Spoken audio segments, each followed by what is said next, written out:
Some have referred to it as the potential start of an Islamic NATO. He is trying to be of use to all of their neighbors around it, not just leveraging Pakistan's geopolitical location. It's a very, very strategic location between Central Asia and West Asia, and of course, a direct coastal access to Central Asia. It's one of the fastest routes to Central Asia, bypassing Iran.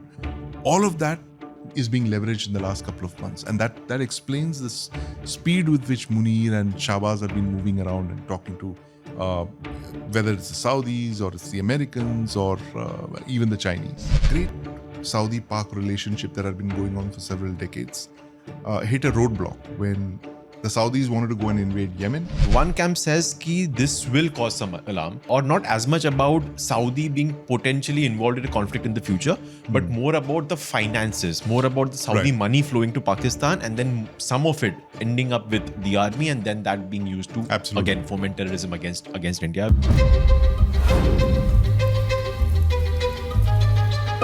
Welcome to India Defense. One of the world's most complex regions may have just gotten a bit more complex, the Middle East, or rather, should I say, the West Asia, when you look at it from the Indian point of view of the world map and not the American. In the last 30 days or so, we've seen a strike being carried out against a US ally by Israel, surprisingly, and the signing of a defense pact between Pakistan and Saudi Arabia. The agreement is known as the Strategic Mutual Defense Agreement, and it has sort of maybe surprised some people and not really surprised some people, because it is being also seen as the formalization of something that anyway was happening for several decades. Saudi Arabia and Pakistan have been close friends for several years now. Some have referred to it as the potential start of an Islamic NATO, a coming together of all Islamic countries that would sort of function as the NATO, where they say that an attack against one of them is an attack against all of them. Remember that Pakistan is the only Islamic country in the world to have nuclear weapons, and that's something that has been talked about as well in the aftermath of this pact. And very interestingly, the pact comes just days after Israel struck Qatar while it was hosting talks for ceasefire in Gaza. What's going on over here? We're going to decode that. And for that, I have with me Sandeep Unnithan. Hey, Sandeep, how are you? Good to be back, Dev. Yes. Great as always. Great as always to have you. Sandeep, I kind of feel for Qatar at times, because during the course of a conflict between Israel and Iran, a conflict it's sort of tried to negotiate peace in, it's been hit by both of them. Iran once, and then now very recently Israel, in a strike that Israel says was carried out to target Hamas operatives, and many people see those people being there to actually, sort of get a ceasefire going on in Gaza. So complex situation as always in the Middle East. Complex situation. But this reminds me, Dave, of that street fight when someone gets in to separate two guys and both those guys land one blow each on the guy who's trying to separate the fight. This is serious business. Serious business. Yeah. Lives were lost. It's very unfortunate what happened. But, those are the pitfalls of trying to play mediator, in a very complex region, as you mentioned, and the fact that you have Hamas on your territory, you also have the Taliban on your territory. Yes. So I think, Qatar a couple of years back, it is a country that punches way above its weight, its size. And a couple of years back, they decided that this is where they wanted to go. Yeah. And they wanted to become like the Switzerland of West Asia. And they accordingly made those kind of investments. They are a very rich country. It's one of the richest countries per capita in the world because of their massive gas reserves. And they've kind of used it to build influences, cultivate political alliances, getting the Taliban there, Hamas there. So they have a stake in literally every conflict in the region. So, and conflicts, like you mentioned, West Asia is an extremely complicated place. There's fights that have been going on for hundreds, if not thousands of years, right? And you have Qatar there, a kind of a Switzerland where everyone can come there and talk to, each other and without fear of being targeted, which up until now. Until now is the Israelis have put a question mark on that. But that is West Asia for you. There's something going on all the time in every single country there. And the reason I mentioned what happened in Qatar is because many people have linked the signing of the pact between Pakistan and Saudi Arabia to that, even though the two countries have said that this has been under negotiation for several years now. But people have linked it to that because now people see that perhaps that US security umbrella that was presumed to be there previously may not be there anymore, or just that Israel is behaving too much of an errant sort of a nation that it will not even listen to its own friend US. Yeah. So very interesting state of play there with the Israeli strike on Qatar, and I think that was of course one reason that the Saudis went into that defense agreement, mutual defense pact with Pakistan. But there are other reasons as well. The traditional fear that they have of a nuclear-armed Iran. That is their biggest worry. And they have said so in the past very openly in media interviews where Prince Mohammed bin Salman has said, if Iran goes nuclear, that's a red line for us. We will have to go nuclear immediately. And they have contingencies for this. There have been lots of stories in the past. BBC, Bruce Riddell and all of that, they've come out with stories which suggest that between 4 and 6 Pakistani nuclear warheads have been set aside for the Saudis in case of a contingency. And that has been the case from the 1980s and in the 90s because it is widely believed that the Pakistani nuclear weapons program, it was crowdfunded from the GCC countries, by the GCC countries. A lot of the other Muslim countries as well contributed. But Saudi was one of the main benefactors of Pakistan, the Pakistani military. As they developed these nuclear weapons, they bought those missiles. And the understanding, the unwritten understanding, we don't know if there is a written agreement, but the understanding seems to be that Saudi Arabia will dial Islamabad in case it needs assistance, if there is a crisis, like a nuclear Iran.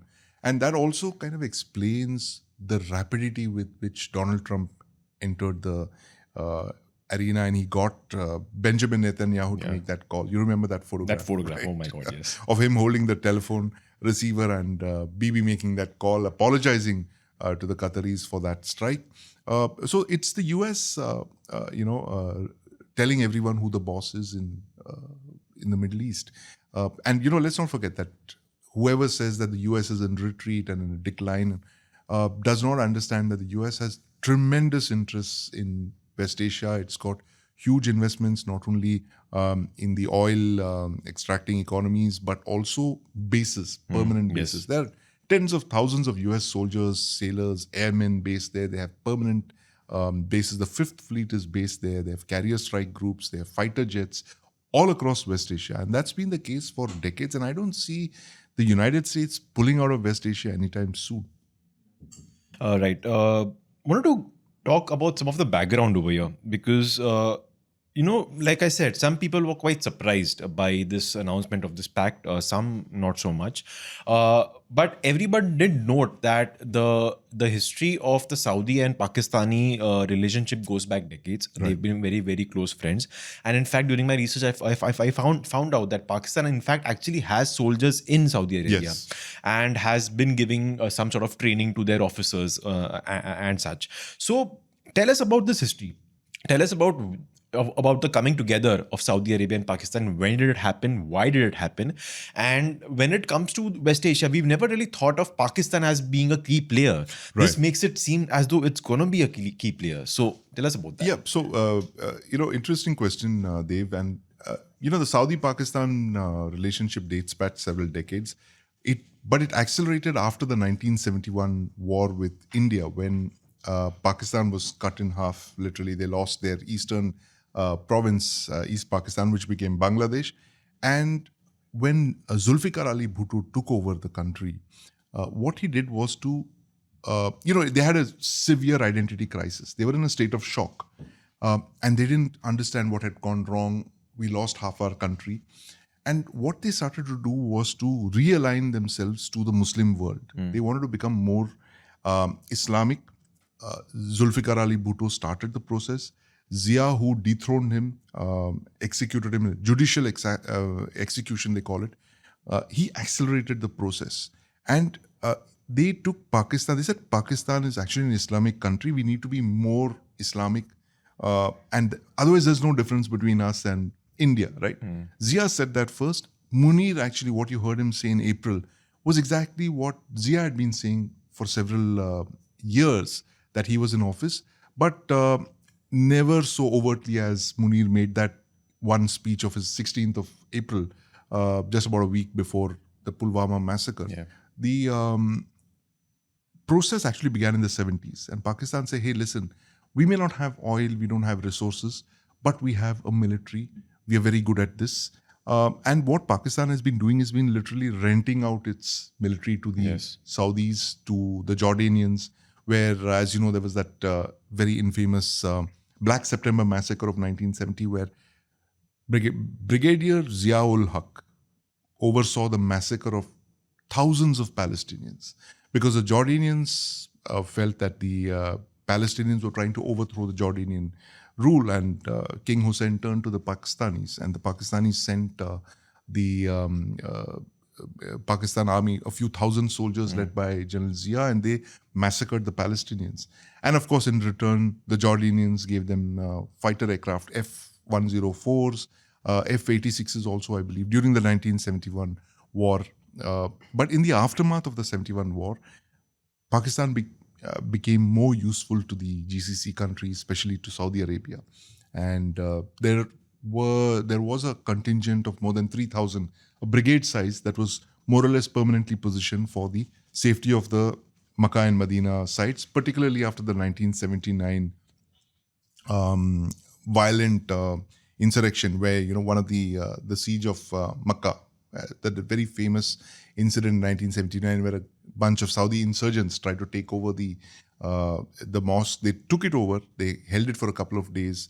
One of them declared himself to be the Mahdi, and all of that. So Saudi was deeply insecure at that time, and they turned to the Pakistanis. And again, the Pakistanis sent this contingent of 3,000 plus soldiers who've been there ever since, from the late 1970s. And now, the thing is that the break actually came in 2015 when this great Saudi-Pak relationship that had been going on for several decades hit a roadblock when the Saudis wanted to go and invade Yemen in 2015, a decade ago. They turned to the Pakistanis and said, listen, we need you to send some soldiers. That's when the chief at that time, it was it Rahil Sharif or is it Bajwa? I forget which one of the two it was. But he turned around and said that no can do, because this doesn't cover the mutual agreement that we have. We don't see that as a threat to us. Very wisely stayed away from that horrible war that's been going on for a decade now. And that actually was a rupture between the Saudi-Pak relationship, because the Saudis say, how dare you guys say no to us? We funded you guys. We've, helped you build up your military machine. We've given you so much of aid for the last several decades, and you say no to us.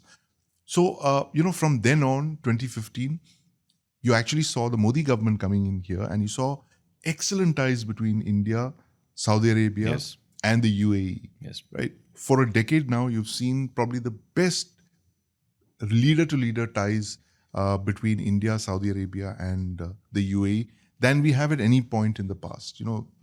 They've given the Prime Minister Modi their highest state honors. They're literally a phone call away. So now, cut to 2025. A decade later, you have Field Marshal Munir taking over, and he's playing this, T20 match of geopolitics, trying to, go to Washington, multiple meetings with Trump. He goes in, they meet the Saudis, and of course they pull off this very, very, it's a historic agreement if you ask me. There's no two ways about that. And I think we may have been taken by surprise here. The Saudis did mention that they had kept India informed about this, but the agreement as it's played out is a bit of a surprise to us, and it is something that we possibly didn't see coming, because we were so let's say complacent about our relationship with the Saudi Arabians and of course the UAE that this would have taken us by surprise. But that's what Pakistan has been doing literally in the last couple Yeah. of months. They've been moving Even very with the quickly. US to an extent. Yeah, even the US thing. See, they're playing tactics. They're very good at tactics, right? They move very quickly. They make themselves useful. That's their playbook, right? Whereas we play the long game. It's like an elephant's gait. I would say India's foreign policy is like an elephant that's walking very slowly and steadily and surely. It's moving ahead, right? You won't see an elephant, running helter-skelter. Well, they do, but those are rogue elephants. But we are not a rogue elephant. We move straight. We move on a path, a predestined path, a pre-decided path. And it might look very slow, ungainly and all that, but that's how we've been moving for the last couple of years. And all the provocations that you've seen, whether it comes from Islamabad or GHQ Rawalpindi or even from Washington, as we've been seeing off late, haven't thrown us off course. Yeah. We've still persisted down that straight line of advance, which is what we've been doing here. So while these may be temporary hiccups, I think the long run, the Saudis realize that India is going to be the third largest economy. Whichever way you look at it, Yes. India is going to be the third largest economy. And we are going to need oil and gas.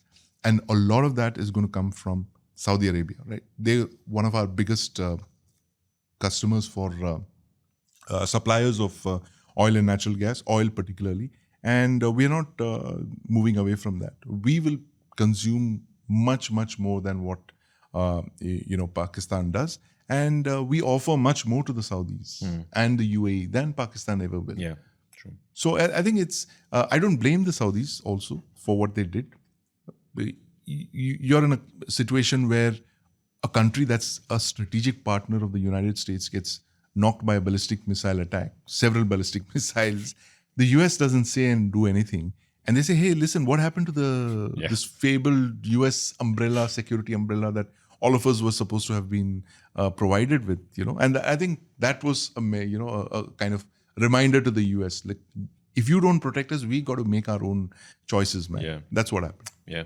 Right. Good point about how Pakistan has been going around. Asim Munir particularly has been going around because that actually is, I think, that reminds me of, how we keep saying that Pakistani military chiefs usually are more CEOs than they're actually military officers. Yeah. Some Pakistani army chiefs, not all of them.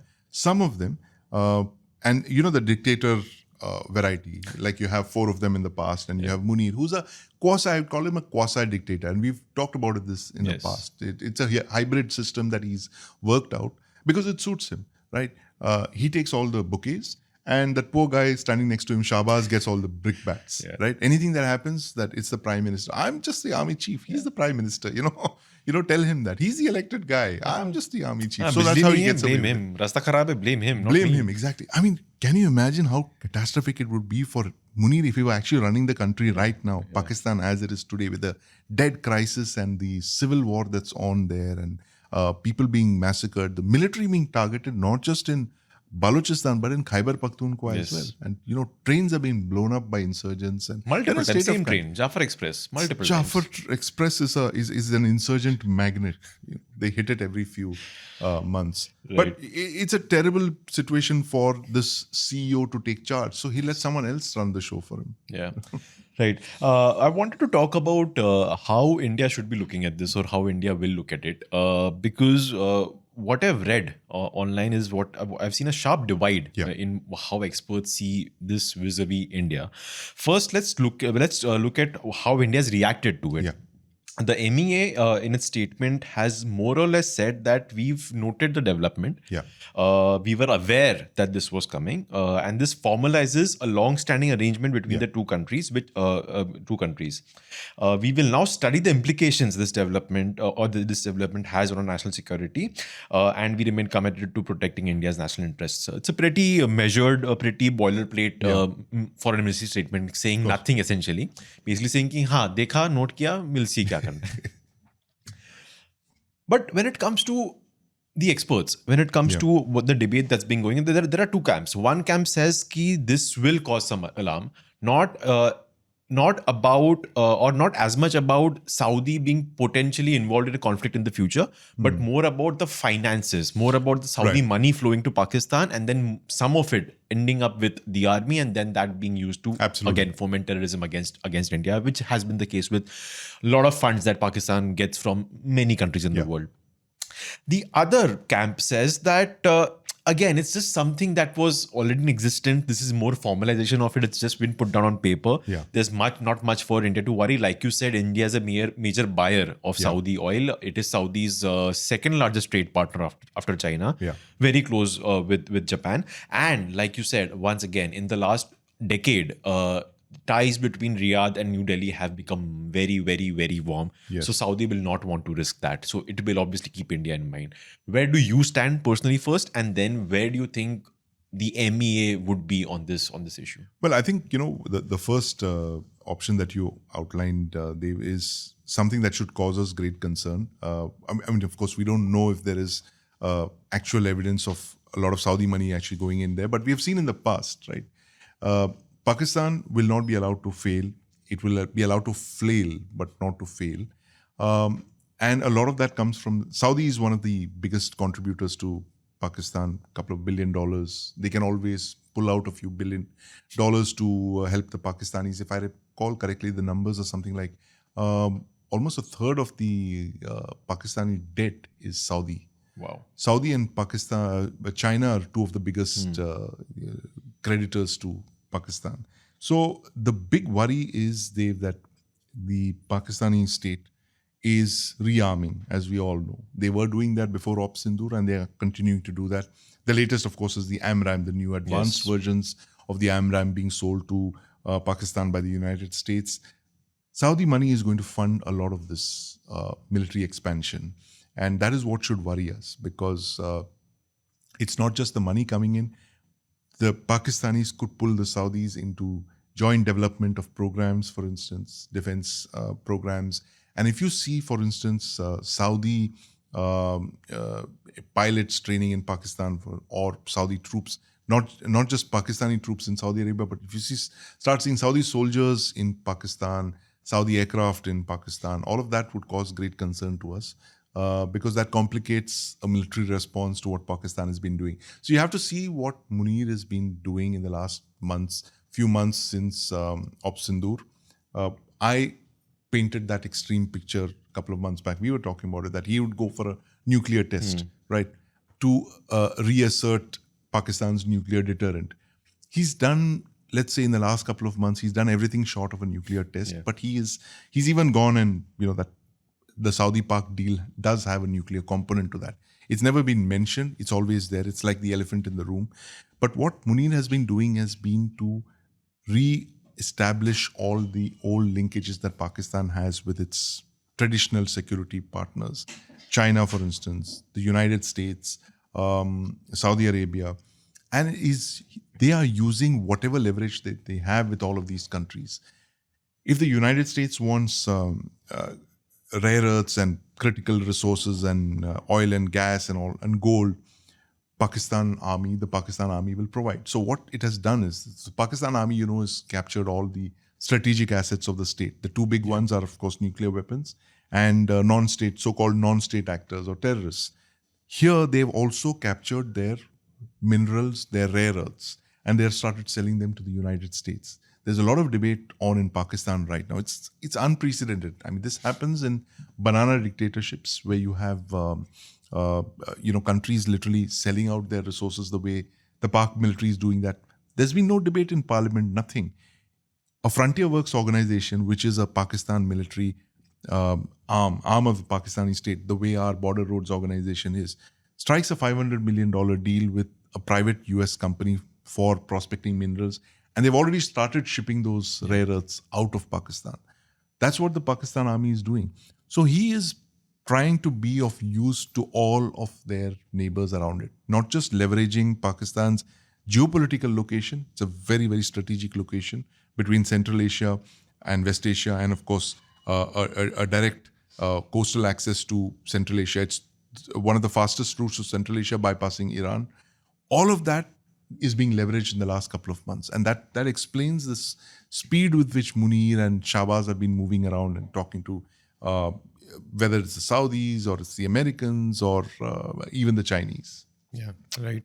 We'll talk more about this and especially the nuclear component that's led to quite some chatter, but after a quick break. The first 2 or 3 years is vital that you take it to an authorized service center Because if it's you- free.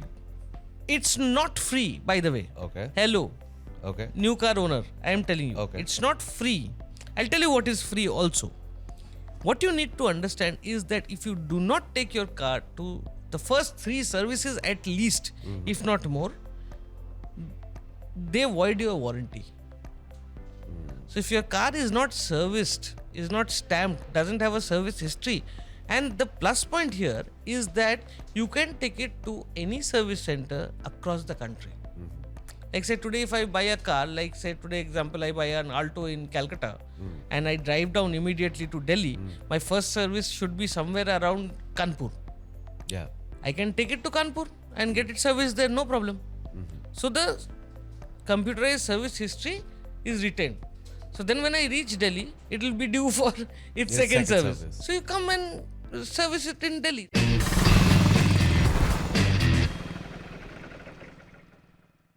Welcome back. Sandeep, before the break, we talked about India. We talked about how India should look at this, and you've talked about how India should be concerned to an extent. Now I want to talk about the nuclear aspect to this entire pact between Saudi Arabia and Pakistan. Very interestingly, by the way, there is no text, by the way, of this agreement. There's no full text out there for anyone to read to sort of understand ki exactly hoga kya. There was just an announcement that we've signed excerpts of that. Yeah, Well, some excerpts of that.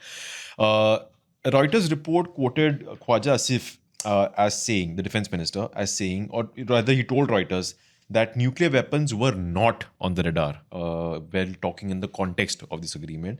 However, a Saudi official again told Reuters that this agreement encompasses all military means. Right. The same report by Reuters also has an analysis that Pakistan's longest range missile, the Shaheen 3, potentially can reach Israel because Pakistan has designed its nuclear weapons to be able to reach all parts of India. Yeah. So if you look the other side, it can potentially reach Israel, though you made a very good point about how this is more about Iran than Israel, but I think we'll circle back to that just in a bit. Like I said previously as well, Pakistan is the only Islamic country in the world to have nuclear weapons. However, there is ambiguity. Do you think that's on purpose? And is nuclear weapons a part of this agreement?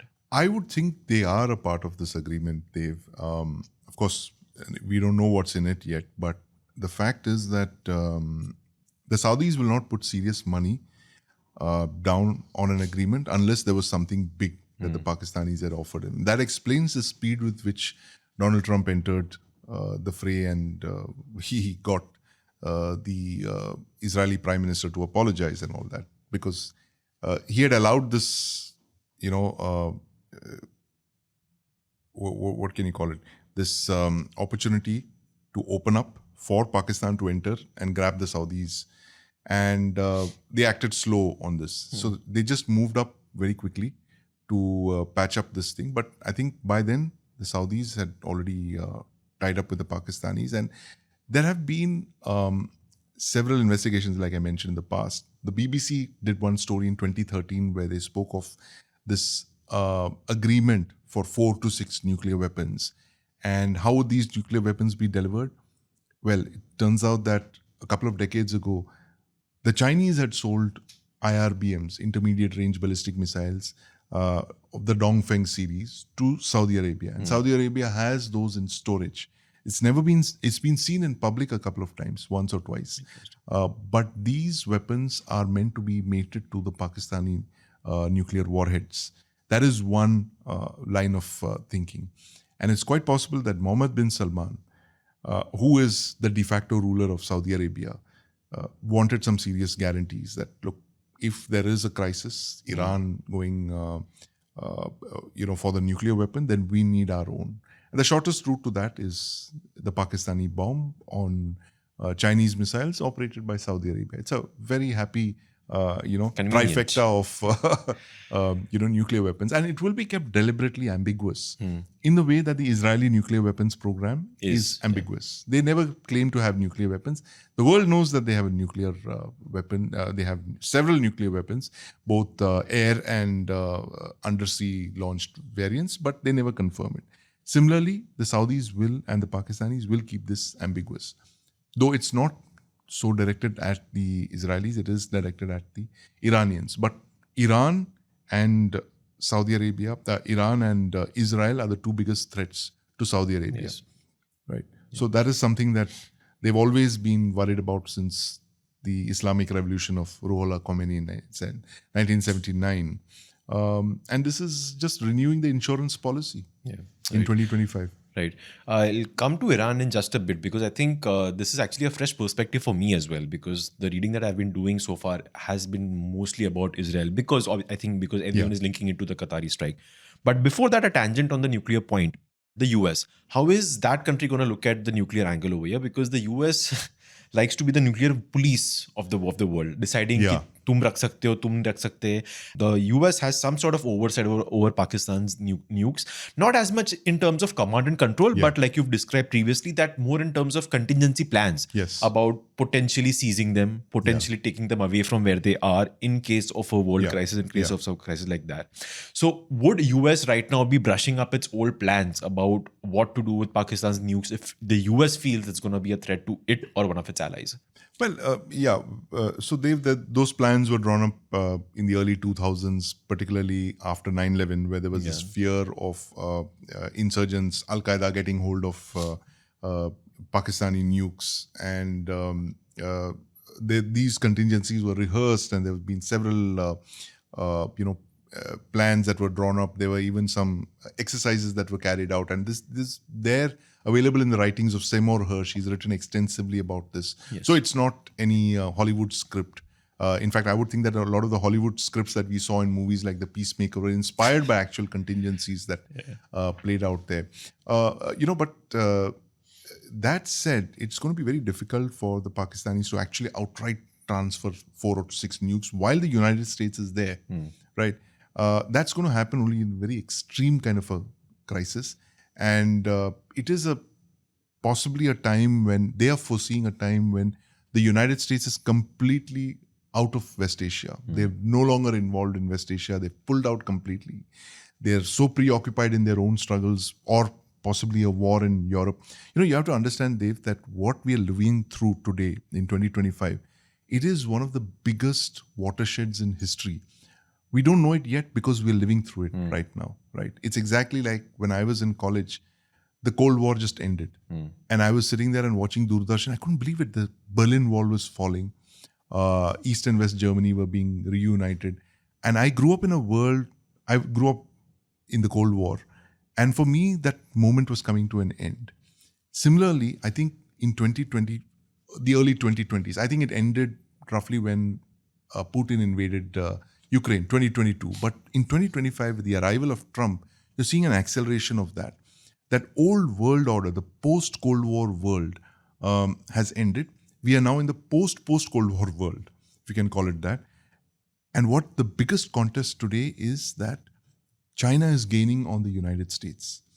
And the US is trying its best to retard the Chinese development and, slow them down because they don't want them to catch up in all the high technology areas. The Chinese have invested very wisely in the last 10 years. They are an engineering state, whereas America is a loyally state. There's a brilliant book out there, which you should read by Dan Wang called Breakneck, which is about China's rise as an engineering state. The US is trying to retard China's growth. And at the same time, Russia has been waging this war in Europe without a break. They've been on it's going to approach the 4th year. 4 years of non-stop fighting, a war of attrition. When wars are short, conflicts are short, like the kinds that we like. In fact, everyone likes a short war. No one wants a long war. But when long wars play out, wars of attrition, they completely rewrite the rules of the game. The long war in Ukraine has completely changed Europe, the dynamics of Europe. The long war that Israel has been fighting Gaza, in Gaza and against Iran and for the last 2 years now. That is completely redrawing the map of West Asia. Like, literally regimes are collapsing in Syria and all of that. And for the first time, we are seeing nuclear weapons being talked about more openly than any other time in the past. Literally, not a day goes by when someone isn't talking about the nuclear weapons. It's either Iran's nuclear options being curtailed by the United States, the British going for airdropped nuclear weapons, India warning, with the Agni 5 and of course the Agni Prime rail-launched thing, the Pakistanis reiterating their nuclear weapons, North Koreans talking about that. When you're living in an age of extreme fear, geopolitical churn, people start reaching for their nukes. Say, is my ultimate weapon, is it safe? Safe, yeah. Do I need to get some more? Guys who have it are reasserting their nuclear weapons. Guys who don't have it, they want to say that, listen, I hope my agreement that I had in my father's time or my grandfather's time, that still exists, So that is the kind of scenario that you're seeing playing out right now. Because, I can't recall any other time in the past 20, 30 years where nukes are being talked about, where Putin talks about, if you do that, then we're going to go and use nukes.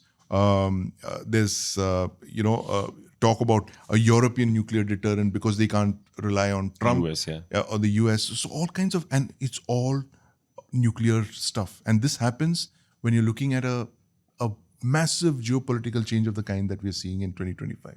And everything else, with what Pakistan is doing with Saudi Arabia, what Israel is doing with Iran, or what Iran is trying to do, is a subset of this major geopolitical change that's, unfolding. Yeah. Fantastic point, actually. I've never thought of it that way, but now that you say it, it's just so bloody obvious. Because, when I grew up and I learned in school about the existence of nuclear weapons, and it was always written in the textbooks. Yeah. Kabhi use nahi honge. Don't worry. They're just like made and kept by everybody, but will political never be- weapons. Yeah. No, but let's not forget all those agreements. Fortunately, they've the Russian Federation extended it by a year.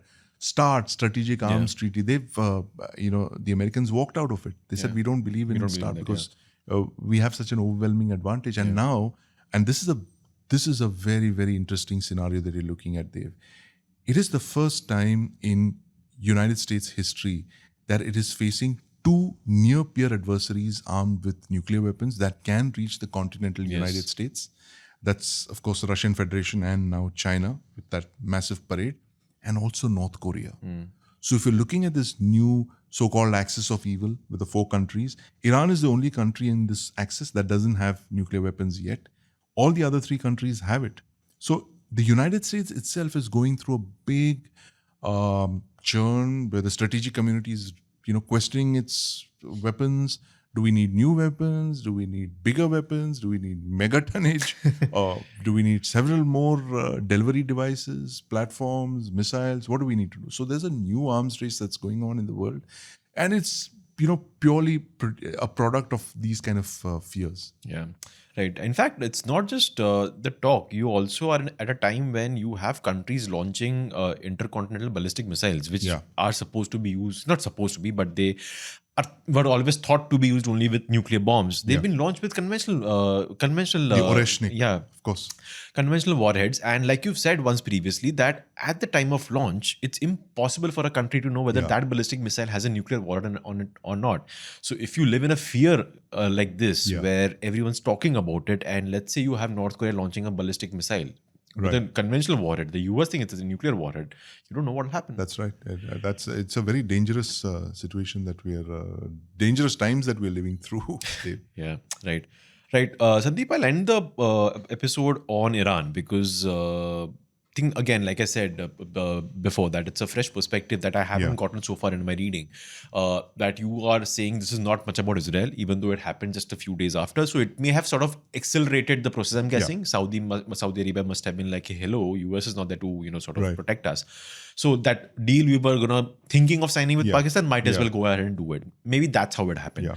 But you are saying this is all about Iran. Tell us why you say that. Iran, well, because Iranian nuclear capability has not been destroyed completely. It's still there. It has those highly enriched uranium.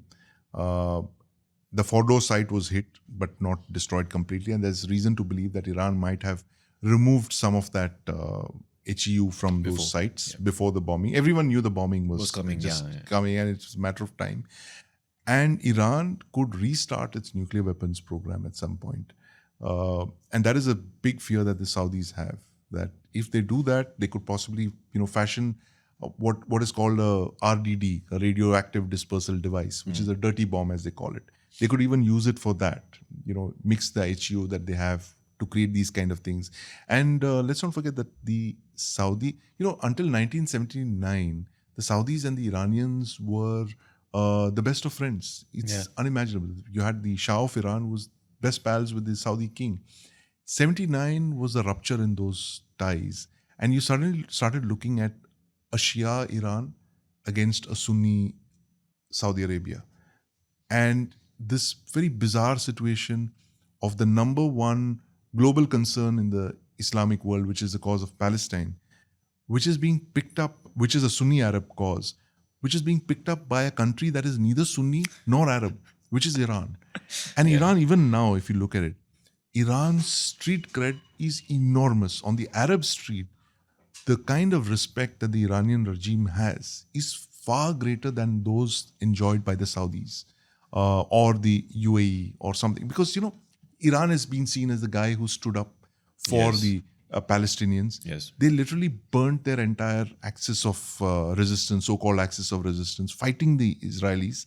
They took direct bombardment, all of that, for a cause that's a Sunni Arab cause. They fought for the Palestinians, right? They may not have played a role in Hamas's initial planning of that horrific September 7th, October 7th massacre, but they definitely supported them after that, right? So this is Iran, which is a force in being. It's a threat to the Saudi establishment. They know that. Their worry is not so much Israel. They can handle Israel to an extent. The Americans are always there for the Saudis. Iran is the outlier. And an Iran that's allied with China and with the Russian Federation, that poses some concern to the Saudis. Yeah. So, and it's a massive country. Let's not forget that. Yeah.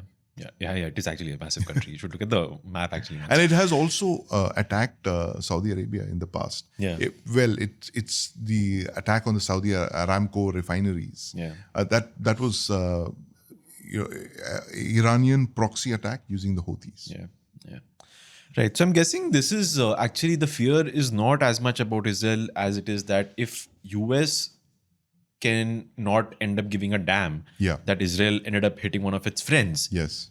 What if it does not give a damn about one of its enemies hitting us? Yeah. Maybe it's about that basically. So the nuclear protection that we thought we had from the US is perhaps not available. So let's look to Pakistan to get that perhaps. Maybe that's where. A fantastic point once again. And I wish should write about this actually. Really. Because it's right now missing in the discourse because again, I'm guessing people are still sort of, waking up to it, still reacting. It will eventually come because now that you explain it so vividly, it seems like the most obvious thing in the world. Right. Like it should strike everyone. Right. No, and for those of you here in India watching this and to think that this is far removed from us and we have no skin in the game, we do. Yeah. Everything that happens in West Asia affects us, not just because of the huge diaspora that we have working there, but things like who would have thought that the Houthis would shut the Red Sea? Yeah. And we saw massive hikes in our shipping costs, 30, 40, 50% hikes in the cost of shipping. And of course, the government just last month rolled out this massive shipbuilding program, 70,000 crore plus, to build ships in India when they realize that we don't have shipping of our own. And in a crisis like this, the West Asia crisis, it could imperil our sea lanes of communication. Yeah. So we have started to build our own ships. So everything that happens in our neighborhood has a cascading effect on India. Yeah. Right. So then one final quick point, because you mentioned that for Saudi Arabia, they may have had to rush into this deal because of what happened with the Israeli strike on Qatar. Do you think they've war gamed? How will they balance Pakistan and India, or are they going to be just like sort of playing it along and seeing what to do in the future? Because like you said at the beginning, right at the top, that Saudi and India relations have, I think, reached a point from which there is no turning back. They may sort of, cool down a bit because of this development, but there's no turning back because it's been mutually beneficial. That Yes. is the point where we've reached. So how is Saudi going to balance the two? Does it have a plan in mind right now, or is it going to just play along and see? Well, I wouldn't know if they have a plan in mind there, but I'm sure they do, because you're looking at Mohammed bin Salman there, right? He's And shrewd, by the way. He's a shrewd guy, and he is the only leader in the world today who is going to be, if you look at his family history, he's going to be around for a half century more. Yes. Right? Till the year 2075. Wow. 50 more years. His father is about, in his mid 80s or something, 85, 86. All of the House of Saud, they've been very long rule. They've all gone into their 80s and 90s and all that. And Mohammed is just about in his 40s now. And he's locked up all his Late cousins 30s. and all that. Yeah, so there taken is, care of. he's a despot. There's no two ways about it. But he's a very bright guy, and he's a someone who's got a vision for Saudi Arabia in a way that possibly neither of his uncles or his father didn't have. And he's not content with letting things be the way they are. He wants to get Saudi Arabia away from this dependence on oil economy and stuff like that. That is where India comes in, right? So I'm sure he's made his calculations, and for him, balancing India and Pakistan would not be a very major task. And I'm sure we know that as well. India and Saudi Arabia, the partnership is a long-term one. Pakistan, Saudi Arabia, it's a short-term transactional partnership, right? Like Pakistan's all relationships, I guess. Pakistan, all of its relationships, whether it's with the United States or with China or with Saudi Arabia, they're all short-term, because they don't really have a big long-term vision to offer. Yeah. All they have is utility for the time being to solve a particular problem, and then they're discarded once they're used. Whether it's look at it, in 71, the India, the China outreach by Nixon and Kissinger, they are discarded after that. 79 to 1988, the first Afghan war, Zia discarded after that. 2001, war on terror, discarded after that. So, and now 2025 is a fourth crisis. And very soon they're going to be discarded. Yeah. I think if Trump's Gaza plan works out, that might happen in the upcoming months, if that happens. Now that's a topic for another discussion. The Trump Gaza plan, possibly with Pakistani security, is a tiger of the kind that Munir is going to find very hard to ride. Yeah, right.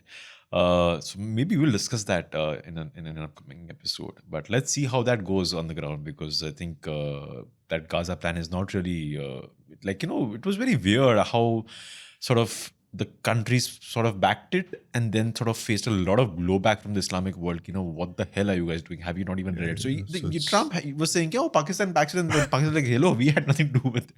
So weird. But anyway, we'll talk about that in a future episode. But thanks, Sandeep. Fantastic discussion as always. And thanks for having me, Dave. Middle East is always complex, and it's a topic I dread, honestly, talking about, because one, worried about getting things wrong. But second, I really enjoy talking it with someone like you, because then you have those insights and perspectives, in which I'm guessing our listeners and viewers will also like. So thanks so much for this. Thank you, Dave. And thanks as always to our listeners and viewers. That's it for this week's Defense Dose. For more, tune in next week. Till then, stay safe and do not cross any boundaries with our passport. Bye-bye.